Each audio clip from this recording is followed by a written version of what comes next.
Celebrity deaths that don't sit well with me. Part 1. Aaron Carter. Something doesn't seem right to me with it, because he came out with saying a whole bunch of allegations and stuff, and then he dies, so it doesn't sit well. Chad Bennington. I think he knew something. Something he knew too much of, or he saw something. Yes, he died of, what he did. But I think he did it because of something. Something he found out. Same with Chris Cornell. Him and Chad were best friends. And then they both died in almost the same way. Doesn't sit well with me. Brittany Murphy. It was all weird. If you go, I think there's a documentary or something that I watched years ago about it, and it's all so weird. And then her husband or boyfriend dies in the same way, pneumonia, like a few weeks later. Marilyn Monroe. Yeah, no, I think her. She was getting in the way of something to do with the Kennedys. That's my opinion. Kurt Cobain. I still to this day do not believe that he did what they said he did. And now it's coming out that people think that it was a homicide. I believe it. I believe it. Because this one doesn't sit well with me. And finally, Princess Diana. Yes, she died of a car crash from the paparazzis, but I think it was intentional. I think somebody hired somebody else to intentionally drive her off the road with the paparazzi. Doesn't sit well with me. But yeah, that's my list. Let me know in the comments what celebrity death you think about the most and it seems shady to you. Bye. I'm a big fan of conspiracy theories, so I've always had this weird feeling that, when celebrities just overdose young or something like that, like they low-key probably stumbled across something that the major people didn't want them to know about. Like, let's look at Michael, for instance. The guy got framed and accused of a bunch of stuff when I bet you more than anything, he just didn't participate because he didn't want to. And so a group of elitist people, cabal people, I don't know if I'm gonna use that right, but they fucking framed him, and they put out this story, and they had some kid do some shit, because guess what? They had tons of them that they definitely were doing things to. Probably wasn't Michael, though. And then, think about, all the other celebrities that may have done it. What about Kurt? I know he was depressed for real, but, what if, low-key, he stumbled across something he wasn't supposed to know? What if frickin' Avicii, one of the greatest DJs of all time, what if he stumbled across something we shouldn't have known? And that is a theory that I've had for a long time. And as more and more files get released, I just feel a little bit more and more closer to the truth of the fact that I don't think that a lot of our biggest celebrities did that. Anyway.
What's something that people are not ready to hear?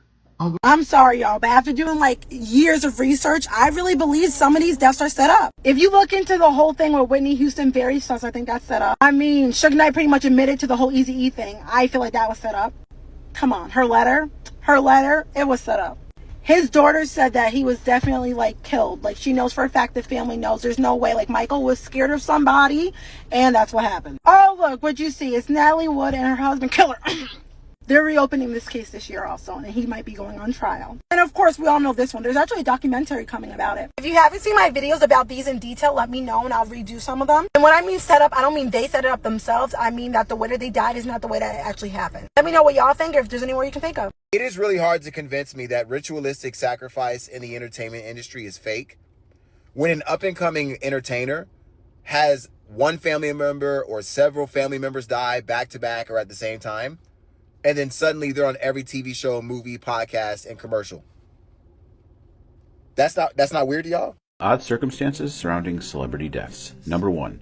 Jane Mansfield's gruesome cause of death. In 1967, while traveling with her 3 children, Mansfield's Buick crashed into the rear of a tractor that had suddenly stopped. The popular blonde actress and 2 other adults died instantly, but her children survived, including actress Mariska Hargitay. Because one of Mansfield's wigs flew from the car to the side of the road during the crash, a witness started a rumor that lasted for years, saying the actress had been decapitated, which wasn't the case at all. Number 2.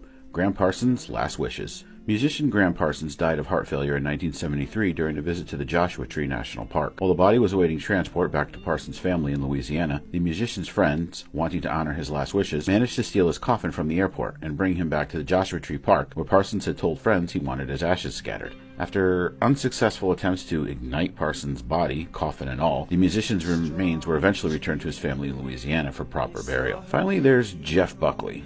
Buckley was just 30 years old when he waded out into the muddy waters of Wolf River Harbor, just off the Mississippi River. The singer was traveling with his friend and fellow musician Keith Fody. They were on their way to begin work on Buckley's sophomore album. The duo couldn't find a recording studio, so they stopped to take a break by the water. The upstart musician was fully clothed and singing along to Led Zeppelin's Whole Lotta Love, which was playing on a portable radio. He waded deeper and deeper into the water despite the warnings of his friend. Buckley then backstroked out into the choppy waters. Fody momentarily turned his back to pick up the radio. When he looked back into the river, Buckley was gone. A major search was launched, but the musician was not found until 5 or 6 days later, when his body was washed up on the shore and was discovered by a passing riverboat. To this day, no one knows exactly why Buckley would wade into such grimy-looking, unsafe waters while fully clothed. May they all rest in peace. There are celebrities that people miss when they're gone, and then there's people like Brittany Murphy, who, even 20 years after her death, people are still desperately asking, what the hell happened to her? I'm Mel Z. I talk about death, true crime, and dark pop culture lore, so if you're a weirdo too, follow me. Brittany Murphy was born November 10th, 1977 in Atlanta, Georgia. She was born Brittany Ann Bertolotti, and by the time she was 3 years old, her parents had already divorced. She was raised by her mother in New Jersey, while her father, who had ties to organized crime, spent years in prison. Money wasn't stable, and she talked later about having to eat spaghetti and meatballs every single night and begging for basic things like clothing. But even then, she knew exactly what she wanted. She trained in singing, dancing, and acting, and by 13, her mother made a huge decision. She sold everything they had and moved them across the country to Los Angeles so Brittany could try being an actress. She started working immediately, TV roles, guest spots, and then in 1995, at just 17 years old, she landed the role that would change everything. Her role as Ty in the iconic Clueless was funny, chaotic, awkward, and also totally unforgettable. Suddenly, she was on the map as an up-and-coming actor in Hollywood, but she had no interest in staying in one lane. She took on darker roles like Girl Interrupted and 8 Mile. She could do comedy and drama, but she brought something specific to both, an energy that felt unpredictable but also very real. She also voiced Luann. Celebrity deaths overshadowed by major events. Farrah Fawcett passed away on June 25th, 2009 at the age of 62 years old. Just so happened to be the exact same day Michael Jackson passed away. Michael Jackson, probably the biggest celebrity to ever walk this planet, 50 years old when he passed away, right before his final tour even took place. Farrah Fawcett's death, albeit equally as tragic as Michael Jackson's death, took a big back seat because Michael Jackson passing away just seemed out of the ordinary, especially so young. The death of Debbie Reynolds is heartbreaking to the utmost degree. 2016 was a terrible year for celebrity deaths in general. Debbie Reynolds' death did get some significant traction, but nothing compared to what happened the day before. Carrie Fisher, Debbie Reynolds' own daughter, passing away at the age of 60 years old. Especially considering Debbie Reynolds' death was linked to Carrie Fisher's death, it was said that when she passed away, Debbie was wrecked, and Debbie had a stroke that was directly tied to just all the grieving she was going through due to her own daughter passing away at 60 years old, which is obviously incredibly young. Easily one of the most heartbreaking stories we've had in the last decade. Mother Teresa passing away in India at the age of 87 years old, September 5th, 1997, but it was 5 days after Princess Diana was killed in a car wreck. Princess Diana, obviously much younger, a wildly, significantly huge figure, passing away the way in which she did in a car wreck of all things. You can imagine anybody who was passing away around late August, September, maybe even October, was not getting the mainstream media coverage Princess Diana did because it was one of the most tragic deaths we've seen in many years. Not to mention, I feel like naturally just a human element has to be weighed in terms of someone living a full life and actually being able to see their late 80s compared to someone passing away well before they're 50 years old, especially in a car wreck or a plane wreck or anything of that regard. When you think of some of the greatest comedy teams of all time, especially spanning back 100 years, you think of the Three Stooges, you think of Laurel and Hardy, and you think of the Marx Brothers. Broadway, vaudeville, talkies, comedy, the Marx Brothers found a way to be significant in all these categories, especially Groucho Marx. Julius Marx, aka Groucho Marx, lived to see a very long life, passed away at 86 years old, August 19th, 1977, but this was 3 days after Elvis Presley passed away. As you would expect, the Elvis media was everywhere because A, he was so young, and B, it was Elvis. You can't possibly not talk enough about the passing of Elvis Presley, one of the biggest artists of all time. Groucho Marx lived a long life, thankfully, and was able to see his late 80s, but when he passed away, the media was largely just talking about Elvis Presley and how he passed away. Only being 42, it being so sudden, a lot of folks thinking he had a lot left to give. Groucho Marx's death, albeit highlighted, could have gotten a lot more coverage and should have got a lot more coverage if Elvis did not pass away 3 days before. C.S. Lewis and Aldous Huxley both passed away November 22nd, 1963. Both men in their 60s, both men relatively young, both men largely overshadowed because the assassination of John F. Kennedy was that exact day. This one's really not complicated to make out as to why they weren't getting mainstream coverage. Nobody was getting mainstream coverage on that day except JFK. It's the most prominent assassination in United States history. It's a sitting president being shot and killed in Texas. You can imagine everybody else, no matter what story it was on the back burner due to JFK.